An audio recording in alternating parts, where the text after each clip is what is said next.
It's another early morning. I'm here in PJs again. I think you're getting used to this now. Right, it is day 16. I am whipping on because I'm in the office today. So I'm bringing you one of my mini tutorials. This one is some pattern weights. Now somebody has received these as a gift, and Secret Santa gift, and doesn't know they're from me. So if they're watching this, they might get the clue. You might have seen in a previous Vlogmas day my gift to Jess, which was some pattern weights as well. So today is my how I make them. And so we're just going to do Advent gifts and then cut to past me telling you about how to do them. So as it's day 16, it is Becky Soju and it's a swapmas day. So here we go with day 16. Feels long, firm, like don't bend it or it'll break kind of feeling. And I think the end is open. Can you see it? Let's get in there.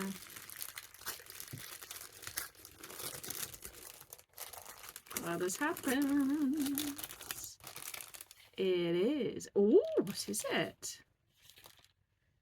Well, help me out with this, everybody. Let me get my glasses on. So it says the word standard on it. Is that a specific, like, chalk pen or something? What? Help me out. It's got really interesting, like, yeah. What's that? Let me know. I don't 100% know. Is it like for textile work? That's my first one where I've not been sure. It's also a swapmas day. So day 8 we want. 9, 8. So what have we got? Lumpy at the bottom, smoother at the top, very bendy, very lumpy at the bottom, bit rustly. No idea. No idea. What do we got? Oh, look. Oh, more wrapping. Got out of tissue. Spotty bags look very familiar. Becky Sewing Studio. The blue spotty bags might be a coincidence. Is it? What is it? I'll let you see first. What are we? What is this? Glasses on. Chapel View class. Oh, it's a magnetic needle minder. Do you know what? I've loved seeing other people's ones of these, but can we take a moment for what is on the needle minder? It's a jammy dodger, some Battenberg and some cake. I have to say, I have never had a set of gifts that have ever, apart from what my other half buys me, he's pretty good, but I've never had a set of gifts which have so consistently felt like someone really got me. So thank you, Teresa. And I haven't finished yet, but I have loved opening your gifts. You are a great gift giver. I hope the other people in your life know that.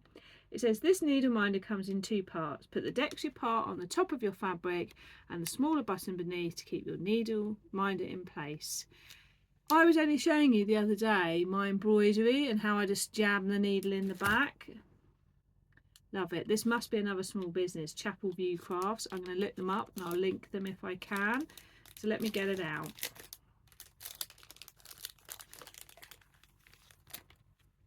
So there you go. There's that bit, and then yeah, you put the fabric. Oh, that's a nice strong magnet there. Love it. I haven't got a needle around, but I have got a safety pin. There you go. And it holds it on. That's brilliant.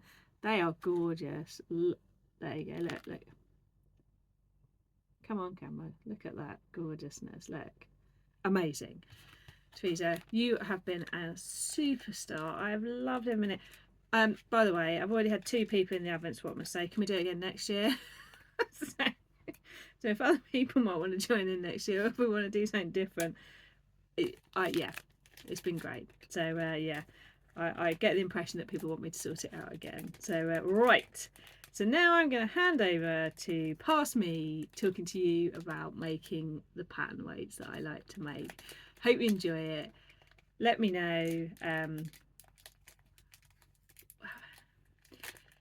Let me know today. Do you like shopping for gifts? How do you feel about it? I was listening on Radio 4 and they were talking about like people's gifting traditions and how in some families they have like a limit, or in other families they have like a nice secret Santa where each person buys one other person, so it's only one gift bought. I love to find things that I feel really suit people, but I have part of our family that are very much like buy off the list. What do you like? Do you find gift shopping stressful? Do you like to go early and get it all done, or are you like a last minute panic shopper? Tell me what kind of gift giver, and no judgment and nice comments please, because it's just not everybody's thing. Some people find it understandably really stressful. So let's talk about gift giving and being, let's be kind as always please. Forgot to read this from Teresa. Another handmade sewing tool, very on point for Sam. Never lose your hand sewing needle again with this needle minder from a talented maker on Etsy. So yes, I can find you the company. Right, I need to stop whittering because it's tutorial day. I love talking to you all. See you tomorrow. So for today's mini tutorial, I'm going to show you, this could be a present, this could be for yourself. It could just be a nice thing to do while you've got some time. During the quieter days over Christmas, if you get quieter days, if you don't get quieter days, you could do this with other people too, and it's to make your own pattern weights. So I've made them to look like donuts, so like I've got sprinkles on top. I don't know what flavours my donuts are. So these are solid on the bottom and got a little hole there as say sprinkles on top. Years ago I bought these from somebody. I think I had them at present. They don't unfortunately make them anymore. So today I'm going to show you how to make these. You've still got time if you wanted to make them as a gift, but you've got to make them as yourself. You could get, if you've got kids around, nieces, nephews, grandchildren, whatever, they could help you with these because that would be fun too. So I'm just going to show you how to make them. The first thing you need is some kind of washer or metal weight inside. These are slightly smaller than I normally like to get, but that's fine because you can stack them and you just think that that's what's hidden inside. Now I've used Fimo. You don't have to use the official Fimo brand. I bought this big stacked box of colours ages ago, and this isn't official Fimo, but basically it's like that oven baked pre-coloured sort of plasticky clay. What have they called this? Yeah, oven baked clay. So this one actually came with modelling tools and everything. Let's see, you've got like tools like this. So I will just go with colours that I've got in here. Two colours together is quite nice, so I've got these left. So I'm just going to pick two colours. I quite like the idea of like a limey green and a green together. So the idea is that you want to encase these. So I've gone for 4 in a stack like that. And it's about having enough weight. I'm wondering about 5. I think I'm going to go with 5 in the stack, so you can decide that. And they don't have to be these, it could be any type of washer, like old school weighing scales, weight. And the whole idea is the first thing you want to do is get the Fimo plastic oven clay to cover your washers. Then I'll show you how I make them into donuts. You don't have to make donuts, you could just make lovely balls, you can make heart shapes, you can do whatever you like, but I'm going to show you how I do those. So I'll be back with you in a second. Okay, so the first thing you've got to do is warm the, I'm going to call it Fimo, even though I know I've not got the Fimo ones. You've got to warm it up so it starts to become malleable. I like to do a bit of a sausage shape, sort of warm it up in your hands, particularly if, like me, it's been in a room which is not so warm in the house. And then I'm going to do the same with this one. Oh, that make us dizzy. So I've got my 2 like that, and I'm going to twist them, and it's still not very warm, just so that the colours are twisting in, but they're not blending in. So I'm just going to roll it again now, and you'll see that the way the two colours are then twisted into each other. So if I get the discs, the first thing I'm going to do is I want to encase them in this. So this is, you've got to get them to stay in. That's the challenge here. So folding them in. Now I'm just a like wing it kind of person. I'm sure like there could be a more fancy way of doing this. I've realised I've been very under generous with my Fimo here. So I'm just going to get some more of the green and the lime and put them together. So I've rolled this one, so I'm going to actually put this in on the base here. Mine are really cold from being in a room in the house where we don't have the heating on so much. Basically, it's where I store all my items. So now I'm just using the warmth of my hands, getting those washers inside and just shaping this. And now I'm going to need a bit on the top. The great thing about that hole there is it will help with making the hole for the donut. So I've just got to keep like sort of warming it and wrapping around it. If I've got a gap there, just hang on while I just squeeze it. So I'm just going to shape it with my hand, almost like when you like make like a sausage or a ball. If you do baking, this is a bit like that. So I'll try and show you. So what I'm doing is like shaping it, because our hands are naturally curvy, which makes it, oh, this is tricky to show you, but you can see there now. So I don't really want any of the joins not blended, because that's where it could create a weak point. So now I'm going to roll it on the surface a bit, and it's starting to really take the shape now. So I'm going to push it down because I want the bottom flat, because obviously it's a pattern weight.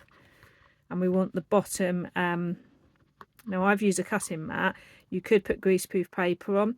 So I'm just going to start rolling it round. What we've got to do is try and keep those weights quite central in the middle. So it's got a nice flat bottom. And now I want that donut centre. Oh, look at this one. That's quite nice. If you do baking, that'd be quite nice, wouldn't it? So there we go. So now I've got like a donutty type hole in the middle. Got to just shape that out a bit so it looks donutty enough now.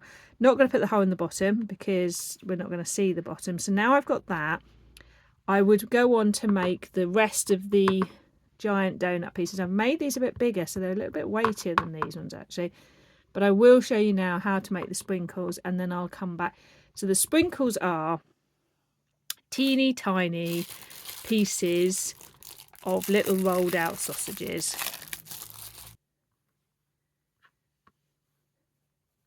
And that's what I want, that thinness there. So I'm just rolling that out. So then I can use my little tool here, and I need to cut sprinkle pieces. So then I would just be popping them on top and pressing them enough that they affix without losing their sprinkle type look.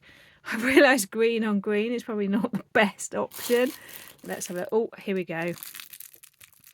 Let's get a little bit, do some white sprinkles. Now there are lots and lots of videos online if you search up like ideas for Fimo. I just wanted to show you that actually you could whip these up in like probably an hour or so.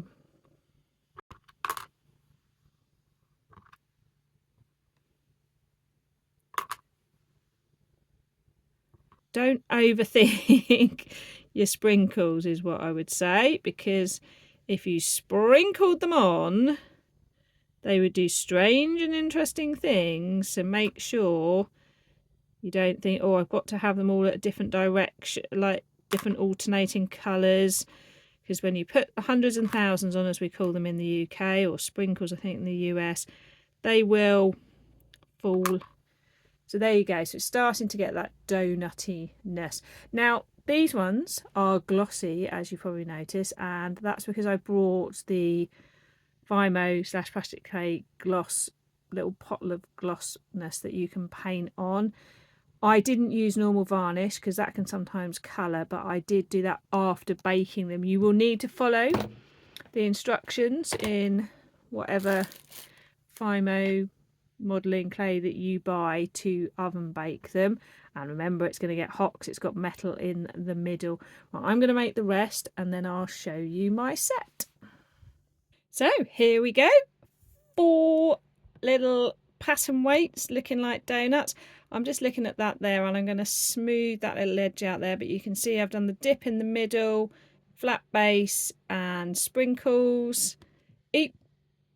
Each one is slightly different, but do you know what? So are donuts, and they're handmade, and that's one of the lovely things about making something for somebody, is we're not looking for perfection. And if you got my ones out from before, you see, as I say, I've gone a little bit bigger this time, but you know, these are perfectly imperfect, and some of these divots and things don't notice once you've got the lovely shiny part on.